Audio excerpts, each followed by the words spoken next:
Students, in this video we'll study about 20 MCQ on death of a partner. Previous video में मैंने 40 MCQ बना रखे हैं जो रिटायरमेंट ऑफ अ पार्टनर के हैं। उस पर मैंने प्रैक्टिकल वाले भी MCQ कराए हैं, तो आप डिस्क्रिप्शन से मेरा लिंक ले सकते हैं retirement of a partner MCQ का। तो स्टार्ट करते हैं, चलिए। On death of a partner, his executor is paid the share of profits on the dying partner for the relevant period. This payment is recorded in profit and loss dash account. देखिए यहाँ बोला है, अगर partner की death होती है, जिस दिन डेथ हुई उस दिन तक का जो प्रॉफिट हुआ होगा फर्म में, उसमें उसका हिस्सा होगा। उस हिस्से को देने के लिए क्या एंट्री पास करते हैं? Profit and loss suspense account में लिखते हैं। Profit and loss, option is C, suspense account. क्यों लिखते हैं सस्पेंस अकाउंट में? क्योंकि अभी सस्पेंस है ना, अभी पूरा फाइनेंशियल ईयर खत्म ही नहीं हुआ है, तो आप प्रॉफिट कैसे एग्जैक्ट बता सकते हैं कि इतना प्रॉफिट है? आगे अगर लॉस हो गया तो इसलिए सस्पेंस अकाउंट में डाला जाता है वो profit. The amount due to deceased partner is paid to his executor. बहुत सिंपल सा क्वेश्चन है। As per Section 37 of Indian Partnership Act 1932, the executor would be entitled at their choice to the interest calculated from the date of death till the date of payment of the final amount due to dead partner at dash percentage per annum।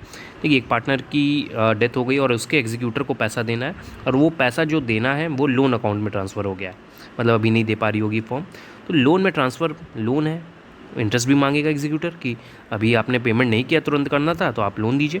अगर कोई rate decided नहीं होगा deed में, deed silent होगी, तो उस case में section 37 लग जाता है और उसके अकॉर्डिंग 6% पर annum देना पड़ता है। Answer is C. All of the following except one is the method of recording joint life policy.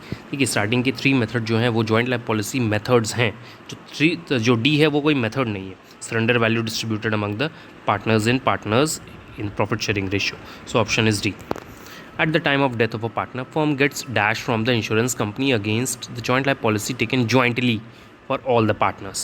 Important question है, jointly लिखा है यहाँ, देखिए, टेकन jointly मतलब सारे पार्टनर्स ने मिलकर एक पॉलिसी ली है। उस केस में अगर किसी पार्टनर की डेथ होती है तो पॉलिसी का अमाउंट पूरा मिल जाता है। आगे एक और आएगा, CBLE वाला क्वेश्चन होगा, उसको भी हम समझाएंगे। Joint life policy amount received by firm is distributed in old profit sharing ratio. Very simple question. जो भी पॉलिसी का अमाउंट मिलता है उसको ओल्ड प्रॉफिट शेयरिंग रेशियो में बांट दिया जाता है।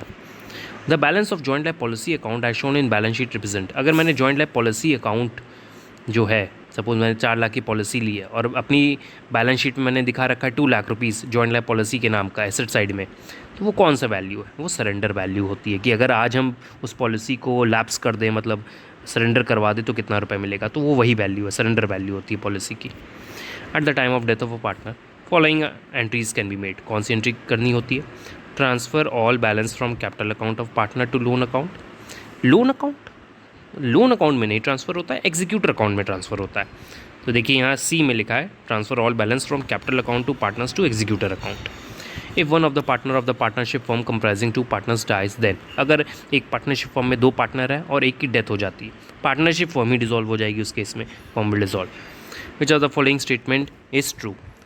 Joint life policy is taken by partners in order to provide funds at the time of retirement, death of any partner।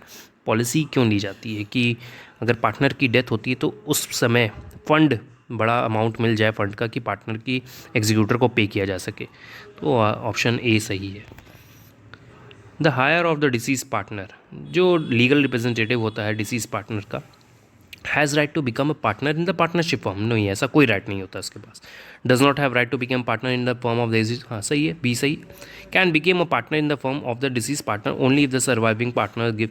अगर बाकी के पार्टनर बोल देते हैं हाँ बन जाओ पार्टनर, तो वो कंसेंट अगर मिल जाता है तो उसको पार्टनर बनाया जा सकता है। So option B and C both are correct. So option D is right. In case of death of a partner the firm is dissolve unless otherwise agreed. Option is A. बहुत easy question है ये। At the time of death of a partner firm gets from the insurance company the joint life policy taken severally. देखिए, यहाँ पे वहाँ jointly था, यहाँ severely वाला केस आ गया। इसको हम समझाते हैं क्या है। मतलब पार्टनर्स ने पॉलिसी ले रखी है अलग अलग, मतलब अपने अपने नाम पर पॉलिसी ले रखी है, जॉइंट लाइफ पॉलिसी है वो। तो उस केस में अगर किसी पार्टनर की डेथ होती है तो जिस पार्टनर की डेथ हुई है उसको पूरा पैसा मिलता है, बाकी पार्टनर को सरेंडर वैल्यू मिलती है। तो ऑप्शन देखिए सी है, policy value for the dead partner and surrender value for the rest. Important question है। एक था जॉइंटली में पूरा पैसा मिल जाता है, और सीवियरली में डिफरेंट अमाउंट होता है, सरेंडर वैल्यू होती है और मैच्योरिटी वैल्यू होती है जिस पार्टनर की डेथ हुई है। On death of a partner the amount of joint life policy is credited to capital account of. सारे पार्टनर्स जॉइंट लाइफ पॉलिसी का जो पैसा है वो सब में बटेगा, all partners including deceased partner. In the absence of proper agreement representative of deceased partner is entitled to death partner's share in the following items. एक पार्टनर की डेथ हुई है, उसके डिसीज पार्टनर को क्या क्या मिलता है, मतलब डेथ जिस पार्टनर की डेथ हुई है उसको क्या क्या मिलेगा, एक तरह से उसके एग्जीक्यूटर को दे दिया जाता है, क्या क्या दिया जाता है वो देखते हैं। प्रॉफिट, ए ऑप्शन में दिया है profit, goodwill, joint life policy, share. हाँ, पहला ऑप्शन तो हमें सही लग रहा है, सब कुछ मिलता है ये। बी में दिया है देखिए capital, goodwill, joint life policy, interest on capital नहीं दिया जाता है। फंडामेंटल्स में हमने पढ़ा था डीड साइलेंट है, क्योंकि क्वेश्चन में भी ऊपर में लिखा है in the absence of proper agreement, deed silent है तो इंटरेस्ट ऑन कैपिटल नहीं दिया जाता है। सी में भी देखिए इंटरेस्ट ऑन कैपिटल है तो ऑप्शन सी नहीं है। ये डी में क्या दिया, कैपिटल भी है स्टार्टिंग में, हाँ कैपिटल का भी तो हिस्सा मिलता है, so option D is correct. बाकी सब कुछ मिल रहा है देखिए, goodwill, joint life policy, share in revalued assets and liabilities, profit till date. In which of the following events public notice not required. देखिए डेथ के केस में नोटिस कैसे कोई दे सकता है, इंसॉल्वेंसी भी कोई बोलकर नहीं आती है, so all the options are correct. If the firm has sufficient cash to pay off the amount due to deceased partner, it can pay the amount immediately. This is known as deceased partner का 50,000 rupees आया कि उसको payment करना है, बहुत छोटा amount बोल दिया, 5 लाख रुपीज़ आया देना है, और फर्म के पास 5 लाख रुपए है देने के लिए तो तुरंत दे देगी। इस मेथड को बोलते हैं लमसम पेमेंट मेथड। अब चलते हैं हम अपने बोर्ड की तरफ। ABC पार्टनर्स है, प्रॉफिट शेयरिंग रेशियो 2:2:1 है। C डाइज ऑन 31st मार्च को C की डेथ होती है, मतलब फाइनेंशियल ईयर जिस दिन एंड हो रहा है उसी दिन डेथ हो गई। The profit of the financial year ending 31st March 2007 is rupees 64,000 का प्रॉफिट हुआ है पूरे फर्म का 31st मार्च तक का। हमें डिसीज पार्टनर का प्रॉफिट का हिस्सा बताना है, तो प्रॉफिट का हिस्सा बताना है और पूरे साल का बताना है एक तरह से, क्योंकि 31st मार्च को डेथ हुई है तो मतलब पूरे साल वो रहा पार्टनरशिप फर्म में पार्टनर। तो निकाल लेते हैं, पूरी फर्म की प्रॉफिट 64,000 है, सी की डेथ हुई है 31st मार्च को, तो उसका रेशियो 64,000 में से उसका शेयर निकाल लीजिए 1/5 करके। 1/5 क्यों, प्रॉफिट शेयरिंग रेशियो है सी का 1/5, तो सॉल्व कर लेते हैं। 64,000 डिवाइडेड बाय 5 विच इज 12,800। 12,800 हमारा आंसर हो जाएगा। BCD पार्टनर्स है, प्रॉफिट शेयरिंग रेशियो है 7:5:4 और नीचे दिया है डी की डेथ होती है 30 जून को, मतलब अप्रैल मई जून 3 मंथ्स फर्म में वो रहा पार्टनर, और पूरे साल का प्रॉफिट होता है 12,000। How much share in profit for the period 1 April to 2006 to 30 June will be credited to D's account. D के अकाउंट में कितना प्रॉफिट दिया जाएगा, तो देखिए रेशियो दिया है, फर्म का प्रॉफिट है 12,000, डी का प्रॉफिट निकालना है 1 अप्रैल टू 30 जून, तो ये टाइम पीरियड 3 मंथ्स है, तो हमें पता चल गया 3 मंथ्स का प्रॉफिट निकालना है।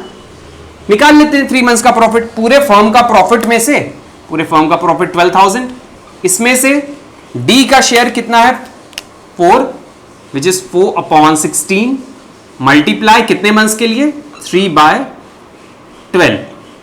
3 मंथ्स का है ना, 3 4 कैंसिल और इसको इससे डिवाइड कर देते हैं तो हमारा आ जाएगा 750। So answer is 750। ABC partners है, प्रॉफिट शेयरिंग रेशियो है 3:2:1। They had a joint life policy of ₹3 lakh. Firm के पास एक JLP है 3 लाख रुपीस की, और नीचे बोला है कि सरेंडर वैल्यू जो इन्होंने बैलेंस शीट में शो कर रखी है विच इज ऑफ 90,000, मतलब इसकी JLP की वैल्यू जो इन्होंने अपनी बैलेंस शीट में एसेट में शो कर रखी है वो 90,000 बता रखी है। What is C dies, C की डेथ हो जाती है, और पूछा है what is share of each partner in JLP। JLP में सब पार्टनर का क्या हिस्सा होगा जब C की डेथ हो जाएगी। तो ध्यान रखिएगा, जब भी सरेंडर वैल्यू मिलती है हमें, तो हमें JLP, देखिए डेथ होगी तो पूरा पैसा मिलेगा 3 लाख रुपए, लेकिन हम सरेंडर वैल्यू से माइनस कर देंगे, क्योंकि ऑलरेडी हम कुछ वैल्यू दिखा रखे हैं JLP की जो रिजर्व की तरह बनी हुई है। तो आपको क्या करना है, वैल्यू निकालनी है पहले, तो जो वैल्यू डिस्ट्रीब्यूट होगी जिसमें 3 लाख में 90,000 को डिडक्ट करना होगा। क्यों करना होगा, क्योंकि हम ऑलरेडी एसेट की तरह 90,000 दिखा रखे हैं, और मिल गया तो 2,10,000 मिल जाएगा हमें इसमें से। तो 2,10,000 को आपको ओल्ड रेशियो में पार्टनर्स में डिस्ट्रीब्यूट करना है। ओल्ड रेशियो 3:2:1, तो डिस्ट्रीब्यूट कर लेते हैं। 2,10,000 डिवाइडेड बाय 6, तो 35,000 आ जाएगा सी का, मल्टीप्लाई बाय 2 विच इज 70,000,